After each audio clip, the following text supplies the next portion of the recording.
우리의 어떤 자리에서든 하나님의 바라볼 수 있는 날들임을 기억하며 한 걸음씩 걷길 원합니다. 용기를 가지고 오늘 또 살아가길 원합니다. 다 함께 사도신경으로 우리의 신앙을 고백하겠습니다.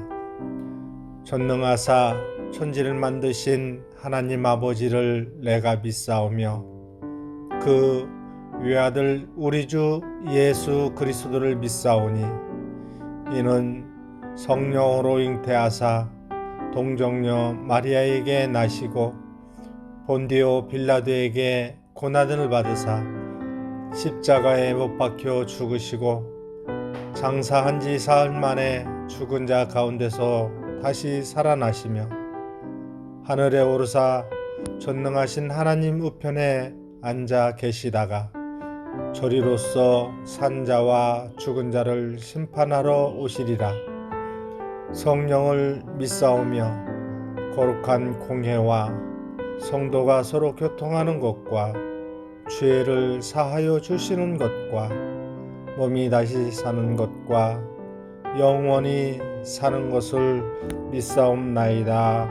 아멘.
오늘 우리가 함께 나눌 말씀은 야고보서 2장 14절부터 26절입니다.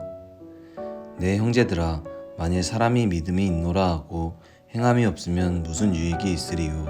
그 믿음이 능히 자기를 구원하겠느냐? 만일 형제나 자매가 헐벗고 일용할 양식이 없는데 너희 중에 누구든지 그에게 이르되 평안히 가라, 덥게 하라, 배부르게 하라 하며 그 몸에 쓸 것을 주지 아니하면 무슨 유익이 있으리요? 이와 같이 행함이 없는 믿음은 그 자체가 죽은 것이라. 어떤 사람은 말하기를 너는 믿음이 있고 나는 행함이 있으니 행함이 없는 내 믿음을 내게 보이라. 나는 행함으로 내 믿음을 내게 보이리라 하리라. 내가 하나님은 한 분이신 줄을 믿느냐? 잘하는도다. 귀신들도 믿고 떠느니라. 허탄한 사람아, 행함이 없는 믿음이 헛것인 줄을 알고자 하느냐? 우리 조상 아브라함이 그 아들 이삭을 제단에 바칠 때에 행함으로 의롭다 하심을 받은 것이 아니냐. 내가 보거니와 믿음이 그의 행함과 함께 일하고 행함으로 믿음이 온전하게 되었느니라. 이에 성경에 이른 바 아브라함이 하나님을 믿으니 이것을 의로 여기셨다는 말씀이 이루어졌고 그는 하나님의 벗이라 칭함을 받았나니 이로 보건대 사람이 행함으로 의롭다 하심을 받고 믿음으로만은 아니니라.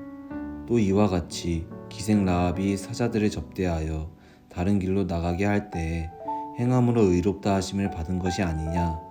영혼 없는 몸이 죽은 것 같이 행함이 없는 믿음은 죽은 것이니라. 아멘. 반갑습니다. 오늘 야고보서 2장 14절부터 26절을 중심으로 믿음이라는 주제의 말씀을 함께 나누겠습니다.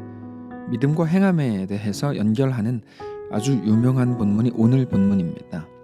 믿음은 말에 담기는 게 아니라 행함으로 믿음의 실체가 드러난다는 것을 말씀하시는 거죠. 14절입니다. 내 형제들아, 만일 사람이 믿음이 있노라 하고 행함이 없으면 무슨 유익이 있으리요?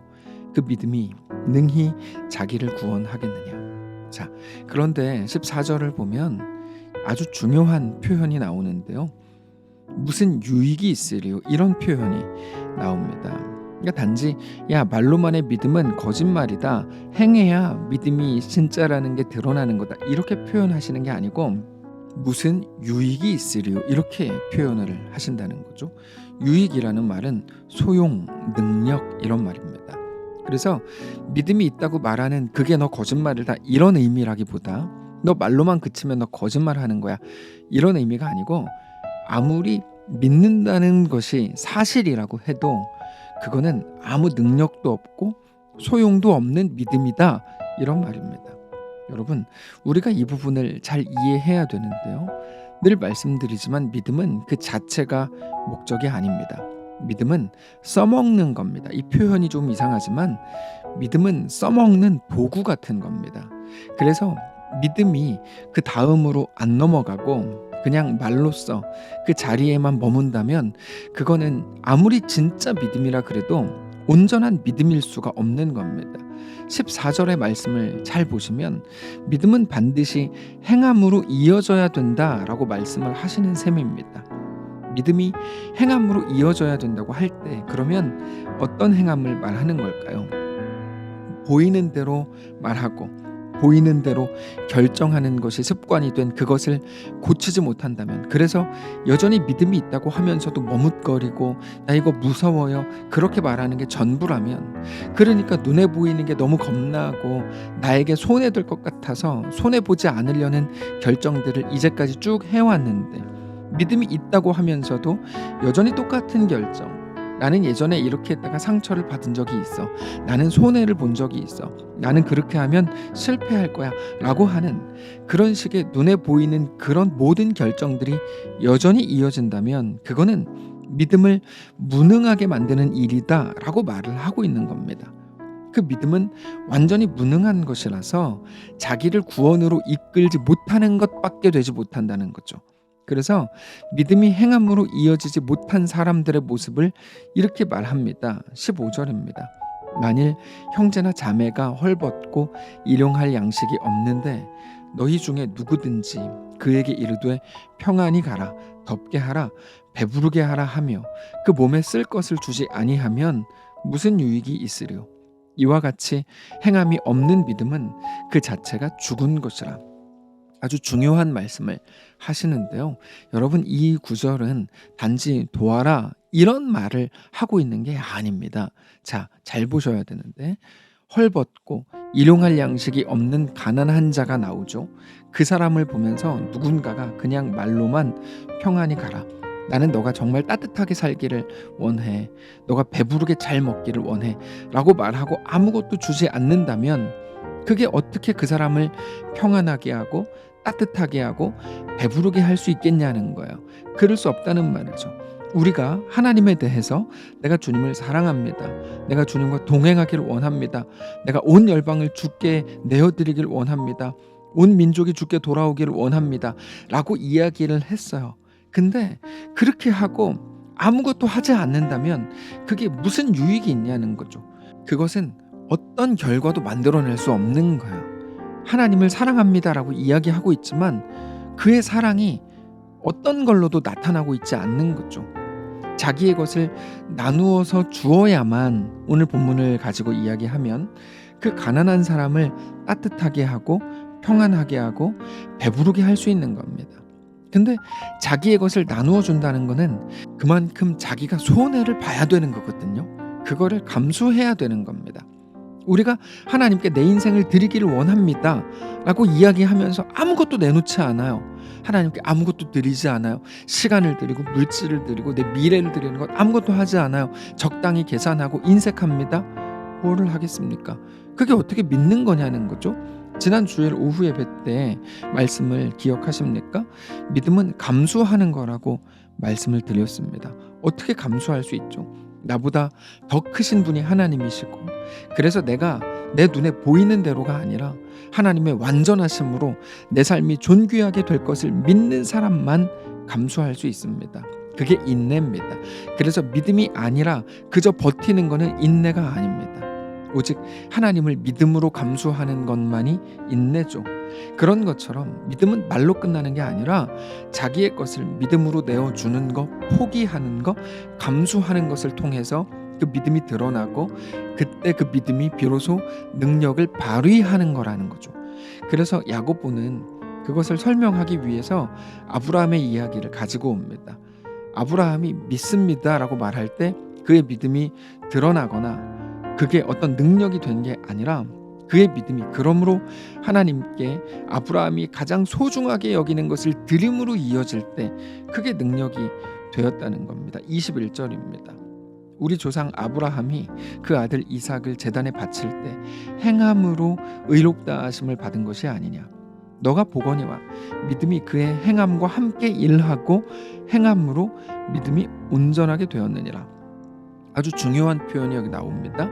믿음이 그의 행함과 함께 일한다. 이게 아주 중요합니다. 단지 야, 너 행함으로 너의 믿음을 증명해봐, 이런 말이 아닙니다. 이것보다 훨씬 더 깊은 말입니다. 믿음은 행함을 통해서 비로소 능력 있는 믿음으로 완성이 된다는 겁니다. 믿음은 목적이 아니라 그 다음 걸음으로 갈 수 있게 하는 힘이라는 말이죠. 23절. 이에 성경에 이른바 아브라함이 하나님을 믿으니 이것을 의로 여기셨다는 말씀이 이루어졌고 그는 하나님의 벗이라 칭함을 받았나니 이로 보건대 사람이 행함으로 의롭다 하심을 받고 믿음으로만은 아니니라. 자, 그래서 믿음에 대해서 이어서 한마디로 이렇게 설명을 합니다. 26절입니다. 영혼 없는 몸이 죽은 것 같이 행함이 없는 믿음은 죽은 것이니라.